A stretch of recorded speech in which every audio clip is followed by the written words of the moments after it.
Hello ಎಲ್ರಿಗೂ ನಮಸ್ಕಾರ. ನಾನು ನಿಮ್ಮ ಗೆಳತಿ ವಿನುತಾ. ಈ ಬದನೆಕಾಯಿ ಬೋಂಡ ಅಂದರೆ ಯಾರಿಗೆ ತಾನೇ ಇಷ್ಟ ಇಲ್ಲ ಹೇಳಿ. ಆ ಬೋಂಡನ ಹೇಗೆ ಮಾಡ್ತೀನಿ ನಾನು ಅಂತ ನಿಮಗೂ ತೋರಿಸ್ತಾ ಇದ್ದೀನಿ. ಹೇಗೆ ಮಾಡೋದು ಅಂತ ನೋಡೋಣ ಬನ್ನಿ. ಚಿಕ್ಕ ಚಿಕ್ಕ ಬದನೆಕಾಯಿಗಳನ್ನ ನೀರಲ್ಲಿ ಚೆನ್ನಾಗಿ ತೊಳೆದು ಅವನ್ನ ಚೆನ್ನಾಗಿ ಬಟ್ಟೆ ತೊಗೊಂಡು ನೀರೆಲ್ಲ ಒರೆಸ್ಕೊಂಡ್ಬಿಡಬೇಕು. ನಂತರ ಬದನೆಕಾಯಿಗಳನ್ನ ಈ ಥರ ಹೋಲ್ಡ್ ಮಾಡ್ಕೋಬೇಕು. ಹೆಣ್ಗಾಯಿ ಪಲ್ಯಕ್ಕೆಲ್ಲ ಹೆಚ್ಕೋತೀವಲ್ಲ ನಾವು, ಆ ಥರ ಕಟ್ ಮಾಡಿಕೊಂಡು ಇಟ್ಕೋಬೇಕು. ನಂತರ ಎಣ್ಣೆ ಕಾಯಿಸಿದ ನಂತರ ಬದನೆಕಾಯಿಗಳನ್ನ ಹಾಕ್ಕೊಳ್ಬೇಕು. ಒಂದು ಚೆನ್ನಾಗಿ ಫ್ರೈ ಮಾಡ್ಕೋಬೇಕು.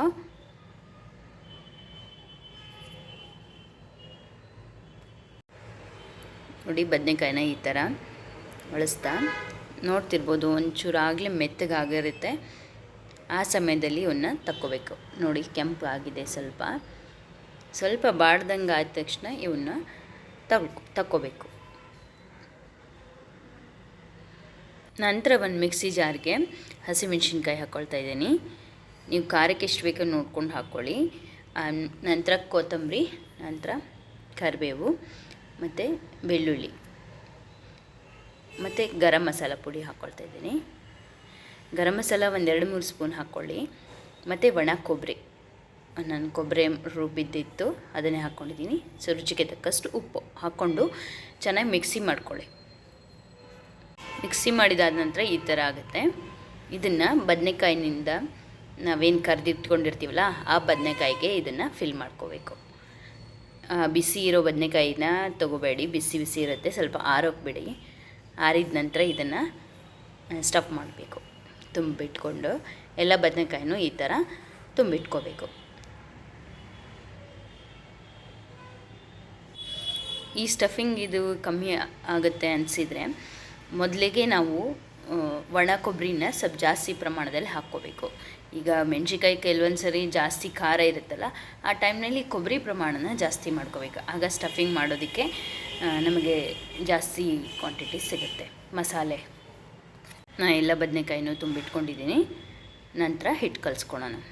ಮೊದಲಿಗೆ ಕಡಲೆ ಹಿಟ್ಟು ತೊಗೊಳ್ಳೋಣ.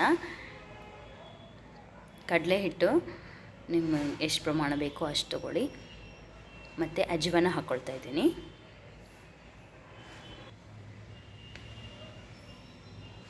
ನಂತರ ಚಿಟಿಕೆ ಸೋಡಾ ಹಾಕ್ಕೊಳ್ತಾ ಇದ್ದೀನಿ.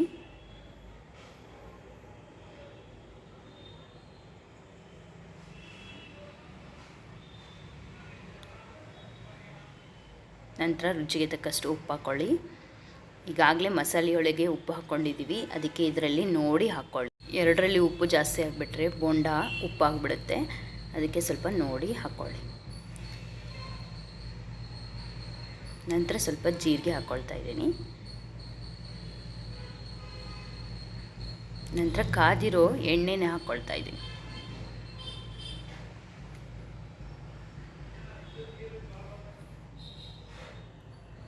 ಎಲ್ಲವನ್ನು ಚೆನ್ನಾಗಿ ಮಿಕ್ಸ್ ಮಾಡ್ಕೊಳ್ಳೋಣ.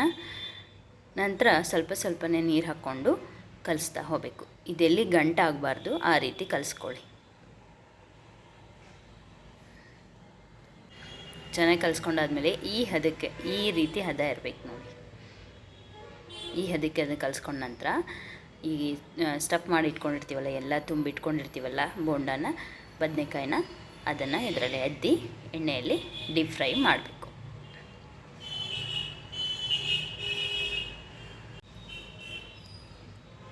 ಇವುಗಳನ್ನೆಲ್ಲ ಬಳಸ್ತಾ ಚೆನ್ನಾಗಿ ಬೇಯಿಸ್ಕೋಬೇಕು. ನೋಡ್ತಿರ್ಬೋದು, ಈಗ ಬದನೆಕಾಯಿ ಬೋಂಡ ರೆಡಿಯಾಗಿದೆ. ಒಂದು ಪಾತ್ರೆ ತಗೊಳ್ಳೋಣ.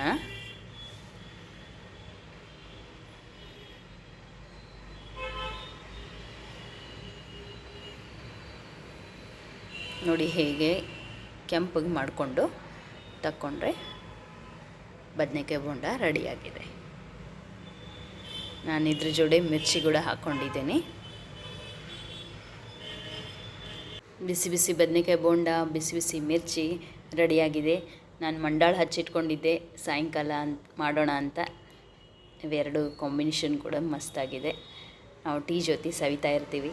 ನೀವು ಕೂಡ ಟ್ರೈ ಮಾಡಿ ನೋಡಿ. ಈ ವಿಡಿಯೋ ನಿಮಗೆ ಇಷ್ಟವಾಗಿದ್ದಲ್ಲಿ ಲೈಕ್ ಮಾಡಿ, ಶೇರ್ ಮಾಡಿ, ಸಬ್ಸ್ಕ್ರೈಬ್ ಮಾಡಿ. Thank you.